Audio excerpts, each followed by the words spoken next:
Bismillahirrahmanirrahim. Assalamualaikum warahmatullahi wabarakatuh. Berjumpa kembali di pertemuan kelima di mata kuliah Eptik. Di pertemuan kelima kali ini, kita akan membahas mengenai cybercrime. Yang pertama, dilihat dari pengertian cybercrime terlebih dahulu.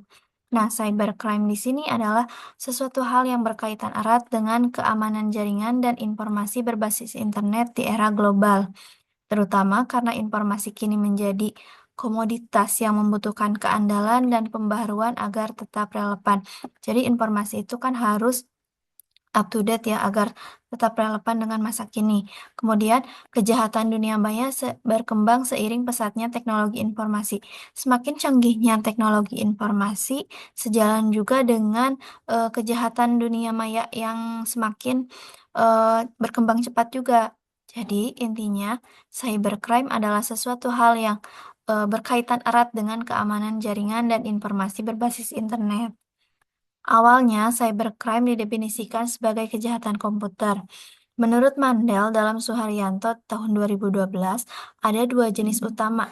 Yang pertama, penggunaan komputer untuk melaksanakan perbuatan penipuan, pencurian atau penyembunyian yang dimaksud untuk memperoleh keuntungan keuangan, kemudian keuntungan bisnis, kekayaan atau pelayanan. Yang kedua adalah ancaman terhadap komputer itu sendiri seperti pencurian perangkat keras atau lunak, sabotase, dan juga pemerasan. Kemudian yang kedua ada karakteristik cybercrime itu seperti apa? Nah, karakteristik cybercrime itu seperti yang pertama, perbuatan yang dilakukan secara ilegal tanpa hak atau tidak etis tersebut dilakukan dalam ruang atau wilayah cyber sehingga tidak dapat dipastikan yurisdiksi negara mana yang berlaku. Kemudian, perbuatan tersebut dilakukan dengan menggunakan peralatan apapun yang terhubung dengan internet. Kemudian yang ketiga, perbuatan tersebut mengakibatkan kerugian material maupun imaterial yang cenderung lebih besar dibandingkan dengan kejahatan konvensional atau bukan kejahatan di dunia maya. Kemudian, pelakunya adalah orang yang menguasai penggunaan internet beserta aplikasinya. Tentunya ya, karena kejahatannya di dunia maya atau di internet, jadi pelaku orangnya juga yang punya keahlian atau kehandalan di bidang penggunaan internet beserta aplikasi-aplikasi di dalamnya. Kemudian yang kelima, perbuatan tersebut sering dilakukan melintas batas negara. Karena kan kalau misalkan di internet itu tidak terbatas atau dibatasi hanya negara Indonesia, kita juga bisa mengakses apapun yang ada di negara lain.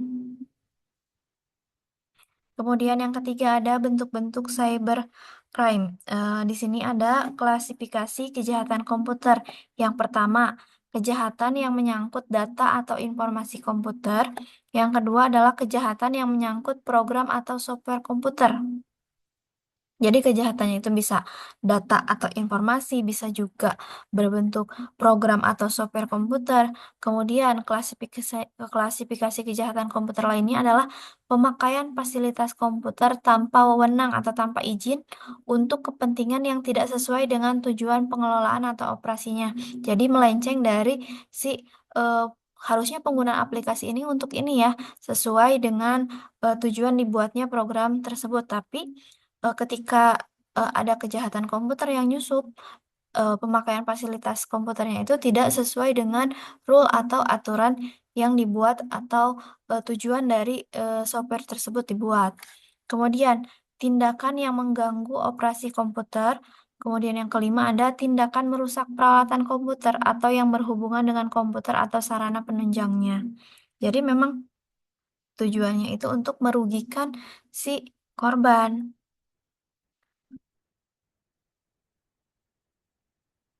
Kemudian di sini ada kejahatan berbasis teknologi komputer dan jaringan dibedakan ke dalam beberapa bentuk sesuai modus operandi. Yang pertama ada unauthorized access, berarti akses ilegal ke sistem komputer tanpa izin. Di sini unauthorized access ini merupakan kejahatan dengan menyusup ke sistem komputer atau jaringan tanpa izin. Tujuannya bisa bermacam-macam, mulai dari sabotase, kemudian pencurian data rahasia, hingga sekedar tantangan teknis atau hanya ingin coba-coba.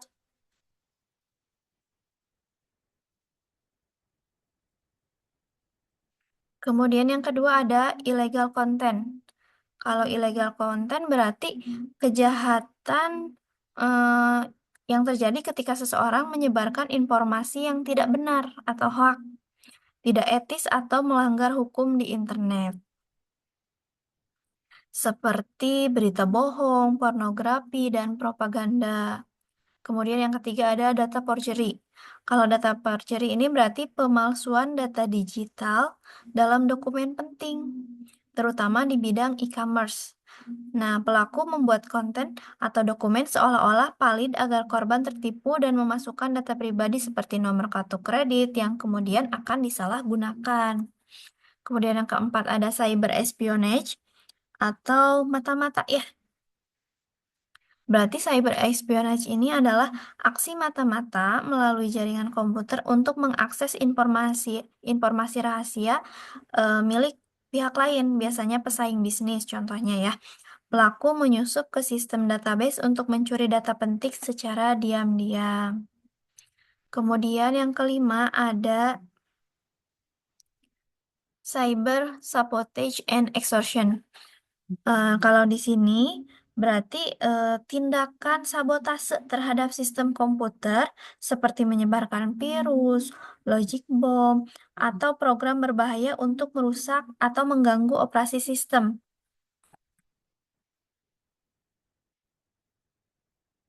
Nah, terkadang hal ini juga disertai pemerasan agar korban membayar demi memulihkan sistemnya. Kemudian yang keenam ada option offense against intellectual property. Di sini artinya pelanggaran terhadap hak kekayaan intelektual di dunia maya seperti meniru tampilan website orang lain secara ilegal atau menyebarkan informasi yang termasuk rahasia dagang. Kemudian yang ketujuh ada infringement of privacy. Artinya, kejahatan ini menyerang eh, privasi individu dengan cara mencuri atau menyalahgunakan akses. Misalnya juga nih, data nomor kartu kredit, PIN ATM, atau informasi medis. Nah, data ini bisa disalahgunakan dan merugikan korban secara material maupun non-materi. Kemudian ada contoh cybercrime. Nah, di sini ada yang pertama hacker dan cracker. Menurut Mansfield, hacker adalah individu yang gemar mengeksplorasi sistem komputer, mencoba menembus keamanan tanpa merusak atau mencuri data. Mereka termotivasi oleh tantangan teknis bukan untuk keuntungan pribadi. Jadi mereka itu hanya ingin mengetes ilmunya biasanya. Sementara itu, cracker merupakan versi jahat dari hacker. Mereka melakukan perusakan sistem, pencurian data, bahkan melumpuhkan jaringan untuk keuntungan pribadi atau merugikan pihak yang di cracknya gitu.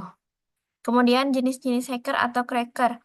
Yang pertama ada recreational hacker atau pemula yang mencoba sistem hanya untuk mengetahui kelemahannya.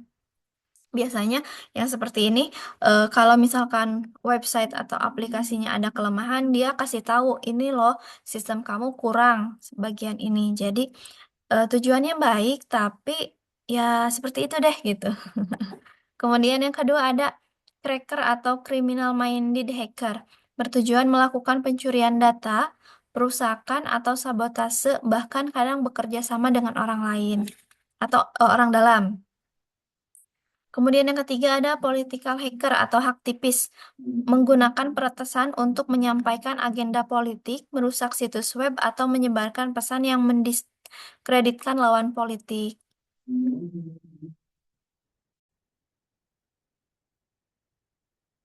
Kemudian yang kedua ada denial of service atau DOS attack. DOS adalah serangan cyber yang bertujuan membuat sistem atau layanan tidak dapat diakses pengguna. Target umumnya adalah situs-situs profil tinggi seperti layanan pemerintahan atau perusahaan besar. Serangan ini dilakukan dengan cara yang pertama, memaksa sistem target mereset atau tidak berfungsi. Yang kedua, mengganggu komunikasi antara pengguna dan sistem. Yang ketiga, membanjiri jaringan agar lalu lintas terganggu. Yang keempat adalah menghalangi individu atau kelompok tertentu dari mengakses layanan.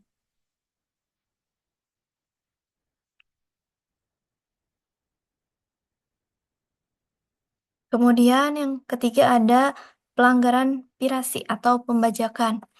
Piracy adalah pembajakan atau penggandaan ilegal software, lalu lagu digital, kemudian dan media lainnya tanpa izin pemilik hak cipta. Aksi ini dilakukan dengan mengunduh file dari internet, menyalinnya ke media penyimpanan seperti CD, lalu menjualnya secara ilegal. Nah, tindakan ini tidak hanya merugikan secara finansial para pencipta karya, tapi juga melanggar hak kekayaan intelektual. Kemudian yang keempat, dari contoh cybercrime lainnya ada fraud atau penipuan digital. Fraud di sini merupakan kejahatan manipulasi informasi terutama untuk memperoleh keuntungan finansial. Contohnya seperti penipuan keuangan, termasuk situs lelang palsu yang menjebak korban untuk mengirim uang. Kemudian yang kedua ada carding, yaitu penggunaan kartu kredit milik orang lain secara ilegal, seringkali dilakukan dengan mencuri data pribadi korban. Nah, fraud ini biasanya menyasar sistem pembayaran dan transaksi digital. Kemudian yang kelima ada gambling atau perjudian online. Nah, perjudian kini berkembang secara global melalui internet, tidak lagi bersifat konvensional. Transaksi perjudian seringkali dialirkan melalui negara-negara surga pajak atau tax haven seperti Cayman Island yang juga rentan terhadap praktik pencucian uang atau money laundry. Nah, jenis-jenis perjudian online meliputi yang pertama online casinos, permainan seperti roulette, blackjack, dan lain sebagainya. Kemudian yang kedua ada online poker, meliputi Texas Hold'em, Omaha, Seven Card Stud. Kemudian ada mobile gambling, perjudian melalui perangkat mobile seperti smartphone atau tablet dengan teknologi seperti GPRS dan UMTS. Kemudian ada pornografi dan pedofilia. Nah, kejahatan ini meliputi penyebaran konten seksual eksplisit, baik berupa gambar, video, atau teks yang dapat merusak moral masyarakat. Internet menjadi media utama dalam penyebarannya seperti melalui situs web, grup diskusi, email, dan chatroom. Kemudian, kasus pedofilia juga banyak ditemukan di dunia maya, di mana pelaku menargetkan anak-anak untuk eksploitasi seksual. Nah, ini juga termasuk pelecehan seksual secara digital atau cyber harassment. Kemudian yang ketujuh, ada data forgery. Kejahatan ini dilakukan dengan cara memalsukan data pada dokumen digital yang disimpan secara online. Target utamanya adalah institusi atau lembaga yang memiliki sistem basis data berbasis web. Kemudian, pelaku mengubah isi dokumen digital atau secretless dokumen untuk keuntungan pribadi, seperti memanipulasi informasi dalam dokumen resmi atau laporan keuangan. Kemudian ada istilah-istilah dalam cybercrime. Yang pertama ada probing, aktivitas yang dilakukan untuk melihat servis-servis apa saja yang tersedia di server target. Kemudian yang kedua ada phishing, email penipuan yang seakan-akan berasal dari sebuah toko, bank, atau perusahaan kartu kredit. Nah, email ini berisi informasi untuk mengajak Anda untuk melakukan berbagai hal, misalnya memverifikasi informasi kartu kredit, mengupdate password, dan lain sebagainya. Kemudian ada cyber espionage, kejahatan yang memanfaatkan internet untuk melakukan mata-mata terhadap pihak lain dengan memasuki sistem jaringan komputer pihak sasaran atau pihak target. Kemudian often again intellectual property. Nah, kejahatan yang ditunjukkan terhadap haki atau hak kekayaan intelektual yang dimiliki pihak lain di internet. Kemudian ada wajah kasus di Indonesia. Yang pertama, money laundering atau pencucian uang. Nah, pencucian uang ini erat kaitannya dengan aktivitas transfer dana yang saat ini banyak dilakukan secara elektronik. Teknologi seperti wire transfer, ATM, dan terutama RTGS atau real time gross settlement Digunakan untuk memindahkan dana dalam jumlah besar secara cepat. Sistem ini sangat rawan dimanfaatkan untuk menyembunyikan asal-usul uang hasil tindak kejahatan. Kemudian yang kedua ada perang cyber antar negara. Nah, Indonesia pernah mengalami konflik siber dengan negara lain, misalnya saat krisis Timor Timur, terjadi serangan balik antara hacker Indonesia dan Australia, di mana masing-masing pihak saling meretas dan merusak situs penting negara lawan.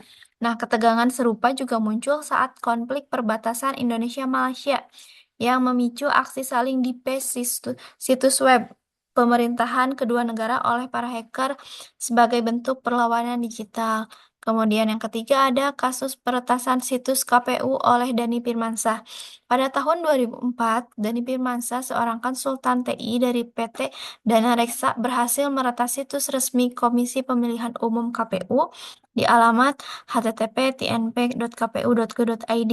Ia mengubah nama-nama partai politik menjadi nama-nama tidak resmi dan humoris seperti Partai Kolor Ijo, Partai Mbah Jambon, dan Partai Jambu.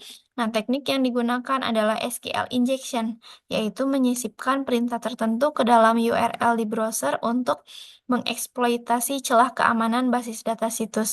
Aksinya berhasil menghebohkan publik dan media dan akhirnya ia ditangkap pada 22 April 2004. Nah, untuk pertemuan 5 kali ini telah selesai. Demikian yang dapat saya sampaikan. Kurang lebihnya saya mohon maaf. Wabillahi taufiq wal hidayah. Wassalamualaikum warahmatullahi wabarakatuh.